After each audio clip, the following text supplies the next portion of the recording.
Prem Sikka, who's a professor of accounting and is also in the House of Lords, sits in the House of Lords, and alerted me this week with this tweet that he put out to another act of legislation that the government are bringing through, which is which is a private member's bill actually from a Conservative, which is the Elderly Social Care Insurance Bill. And in that tweet, he says, "Be scared, very scared," and this is testing the waters for Americanization of the NHS. Prem, are you there? Yes, I am. Good morning to you, Crispin, and to everybody else, and thank you for inviting me. Oh, thank you for coming on.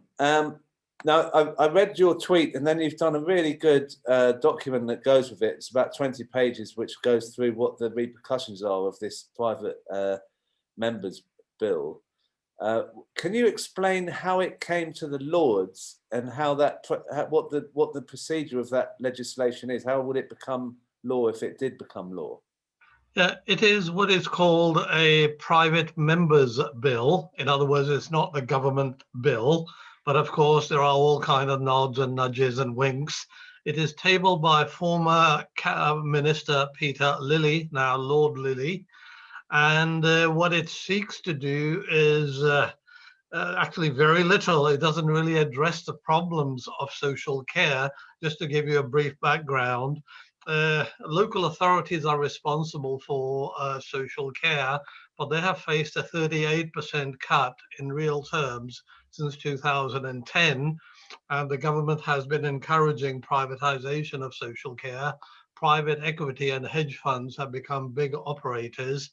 Their basic business model is to load the entities up with debt, extract returns through interest payments. The trail often leads offshore. Tax avoidance is rife, and that is how they also make their returns. I calculate that about 11% of all the money that is given to private equity run care homes disappears in contrived interest payments, and they are looking for a return of between 12 and 14% on their investment as well. So you can see over a quarter of money just vanishing into financial engineering. So Peter Lilly's then tabled this bill, and we had a second reading. The opposition to the bill was led by Labour peers on the backbenches, including myself. The front bench neither supported nor opposed. You can make of that what you like. The title of the bill is incredibly misleading. It says Elderly Social Care Insurance Bill, which seems to suggest that social care is an elderly problem. But if you look on the details, you will find over half the money is spent on working age adults suffering from all kinds of disabilities. And the real issue here is also there is also all sorts of contradictions. If you're a cancer sufferer, you're covered by the National Health Service. But if you are suffering from dementia and Alzheimer's, well, then you go under social care. And if you got assets of more than £23,250, you're supposed to foot your own bill. So Peter Lilly then steps in and offers, first he thinks it is an elderly problem, so he's wrong, it is not an elderly problem. Second, he's saying those at at the state pension age, in other words 66, have two options. They can pay a one-off annual insurance premium and buy social care for the rest of their life. Now, how much that premium would be, we don't know, but I have to remind people that the insurance sector will not offer this insurance. Private companies are not offering this insurance because they can't really make any money out of this, and they don't think people can afford it. So what Peter Lilly is saying is that the government actually set up a company to offer this insurance, okay, to state age to retirees. He's suggested the estimate would be 16,000. I don't believe it. I think we're looking at double that. But the problem is people haven't got 16,000 just sitting in a cupboard. The median household saving in the UK is £11,000. that is 50% of the population, has 11,000 or less of gross savings. So that is out. So next thing then he says is, well, people can offer a charge on their property if they can't pay the premium. Now, the problem with that is house ownership is declining. It is about 63% now compared to 71% in 2003, and it varies enormously. For example, Black African household home ownership is only 20%. So in other words, he would abandon people in minorities, people who are poor. And of course, more people are renting because buying a house is beyond their reach. So I've spoken to a few retirees since this bill been tabled, and what I learned is many are already locked into equity release scheme, already using up the value of their house to make ends meet. Some are still paying their mortgages after retiring. So you can actually figure out who Lily's aiming at. He's aiming to ring fence and protect really the rich people. Rest, it doesn't really care about. And I think the government is, the minister spoke, minister did not openly support or oppose the bill. I think they are keen to test the waters to see how everything lands. And if it goes down well, they can then adopt it. And I think they will then apply it to the rest of the NHS. Now, since then, we had an announcement from Boris Johnson that he's looking at taxes. Now, the question then is, who pays those taxes? Now, the Tories seem to have hinted that they will need to raise the basic rate of income tax to provide universal social care with still all kind of thresholds and caps, which is wrong. We don't need any threshold. We don't need any caps. And the question then is, where does the money come from? My argument is we can easily find billions without adding anything to the basic rate of income tax or the 40% rate of income tax or the national insurance contributions for the masses. How do we do this? Just to give you some examples.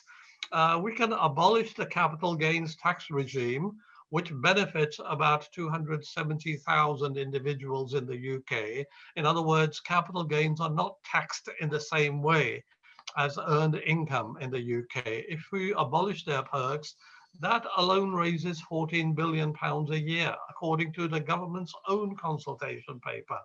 And whereas Sajid Javid and others are saying we can't find 10 billion. So that's just one example.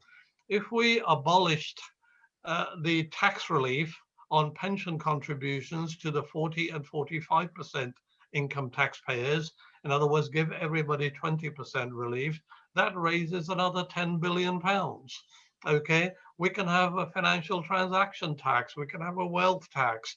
And just to remind people that since 2010, HMRC says it has failed to collect 350 billion pounds of taxes due to avoidance, evasion, and errors. Now, its model grossly understates that figure. I and some friends have developed alternative models, and our estimate is we are looking at 1,400 billion pounds of taxes not collected. So somewhere between 350 billion and 1,400 billion has not been collected. And so the idea that somehow we got to hit the poorer people by increasing their national insurance and basic rate of tax is a con. Public services are supposed to be part of redistribution. So what I have just indicated how we can raise the money is a form of redistribution. So Tories are not providing a solution, a long-term durable solution. They're quite happy to abandon people. And also people are not really getting the good care, though a lot of people work very hard. Look at the facts. 24% of the staff in care homes are on 0-hour contracts. The staff turnover is about 30% on average, which means the carers don't really get to know the patients at all. And it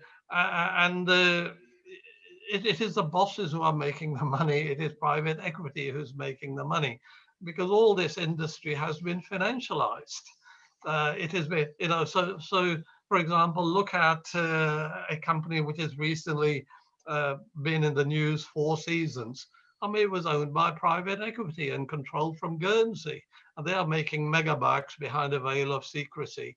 So Peter Lilly's bill is not offering any durable reforms, not long-term reforms. At best, it is proposing to bail out a few rich people. And the question has to be asked, if a government-backed company is going to sell this insurance, and suppose there is not enough money to pay for the social care, what will that mean? That will mean that the government will put in more just to benefit these kind of rich people. So what I'm calling for is a universal social care system with no caps, no thresholds, free to everybody, just like the NHS. We need to bring social care within the NHS. It should not really be separate at all as it is. And that is why we have these contradictions that dementia is not covered by the NHS and you have to pay on the social care side, but cancer treatment is. It should be all treated exactly the same.